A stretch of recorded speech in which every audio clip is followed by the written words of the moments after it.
माँ तो आखिर माँ होती है। एक औरत अपने 3 माह का बच्चा डॉक्टर को दिखाने आई कि डॉक्टर साहब मेरे बच्चे के कान में दर्द है। डॉक्टर ने बच्चे का मुआयना किया और कहा वाकई इसके कान में इन्फेक्शन हुआ है और नोट फैक्ट उठाकर कुछ दवाइयाँ दे लिखी और रुखसत किया। डॉक्टर के पास बैठा एक शख्स ये सच चीजें गौर से देख रहा था।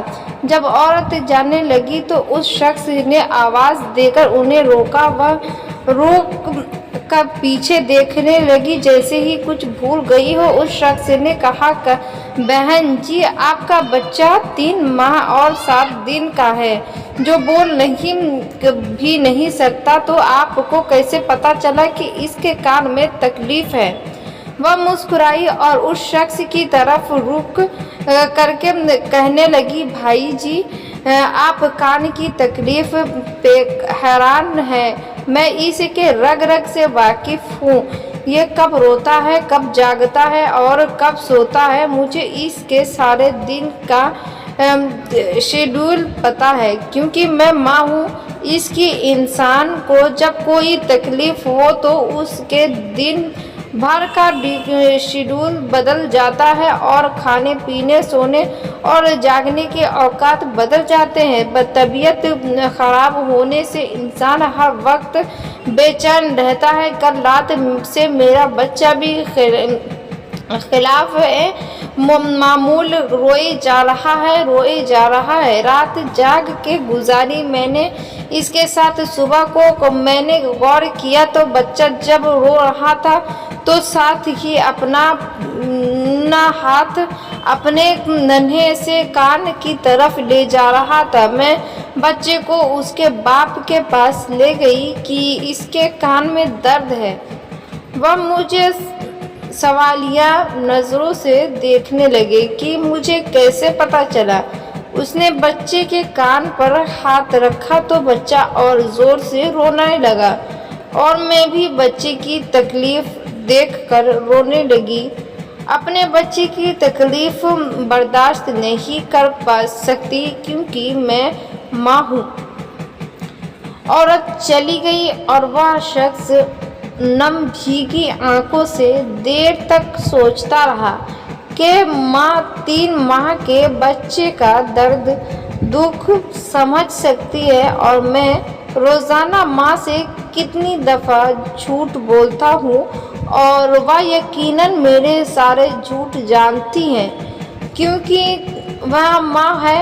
वह शख्स कहता है कि तब से मैंने माँ से कभी झूठ नहीं बोला। दोस्तों, माँ हमारे लिए बहुत सी चीज़ों को कुर्बान कर देती है और हमारे लिए कितनी परेशान होती है। जब बचपन में हमारी तबीयत खराब होती थी तो उनकी रातों की नींद हराम हो जाती थी। पूरी रात हमारे लिए जागती थी। ठंड के मौसम में जब कभी हमारे पेशाब से बिस्तर गीला हो जाता तो खुद उस जगह सोकर हमें सूखे बिस्तर पर सुलाती ताकि हमें ठंड ना लग जाए। और भी बहुत सारी कुर्बानियाँ हैं, उनकी हम पर कितना बताया जाए। हर शख्स उस अच्छी तरह वाकिफ़ है। लिहाजा जब हम बड़े हो गए तो उनकी कुर्बानियों को ना भले भूलें, उसको कोई तकलीफ़ ना दें, हम हमेशा खुश रखें, उसकी ज़रूरतों का ख्याल वैसे ही रखें जैसे वह बचपन में हमारा रखती थी।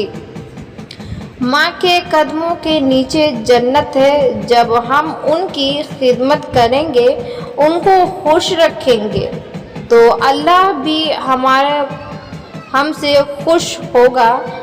हदीस में आता है कि अल्लाह की रज़ामंदी माँ बाप की रज़ामंदी में है और अल्लाह की नाराज़गी माँ बाप की नाराज़गी में है। यानी जो शख्स ये चाहता है کہ اللہ ان سے خوش رہے تو اسے چاہیے کہ وہ اپنے ماں باپ کو خوش رکھے، اور جس شخص اس کے ماں باپ کو خوش نہیں، اللہ تعالیٰ بھی اس سے خوش نہیں۔ اسی لیے ہمیں چاہیے کہ ہمیشہ اپنے ماں باپ کو خوش رکھیں۔ اللہ ہم سب کی ماؤں کو صحیح سلامت رکھے، ان کا سایہ تا دیر ہم پر قائم و دائم رکھے، اور جن کی ماں دنیا سے پرواز کر گئی ہو، اللہ انہیں جنت الفردوس میں اعلیٰ سے اعلیٰ مقام عطا فرمائے، آمین۔